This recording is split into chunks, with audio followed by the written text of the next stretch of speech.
ఆ హైలైట్ చేస్తే వీళ్ళకి ఫేమ్ పోతుంది చెప్తే అది ఏదో ఒక పనిలోకి చూస్తారు. ప్రభుత్వం గురించి మాట్లాడినంత పని ఏం లేదు అతని గురించి. అతని డబ్బే జనాలు తింటాడు, జనాలకు పెడతాడు కూడా.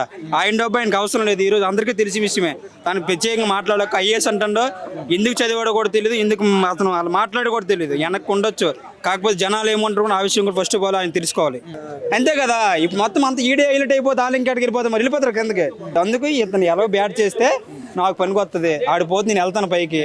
ఇదిగో ఇది ఇది కూడా పేకలేరు పవన్ కళ్యాణ్ది ఇది. ఎందుకంటే Pawan Kalyan god first of all, దేవుడు, కనిపించే దేవుడు ఫస్ట్ ఆఫ్ ఆల్ ఇంట్లో. అర్థమైందా? వాళ్ళకి ఎంత బుర్రలేదో, జనాలు ఎంత నమ్ముతున్నారో అర్థం అవ్వట్లేదు. పవన్ కళ్యాణ్ చేసే అంత పని చెయ్యడు, ఆయనకు అవసరం లేదు. ప్రభుత్వం తినే డబ్బు అసలు అవసరం లేదు, ఆయన డబ్బు పోవాలి. ఆయన లాస్ట్ ఎంత స్థితిలో ఉన్నా కూడా ప్రభుత్వం గురించి అసలు రూపాయి తీయడు. అది అందరికీ తెలిసిన విషయమే. ఆయన ఈరోజు చాలా చూస్తాను, అన్ని చేస్తాడు, సొంత నిధులతో చేస్తున్నాడు. పార్టీ లేనప్పుడు చేసాడు, పార్టీ ఉన్నప్పుడు కూడా చేస్తున్నాడు. ప్రభుత్వం గురించి అసలు పనే లేదు, ప్రభుత్వం ఉందని ఆయనకి.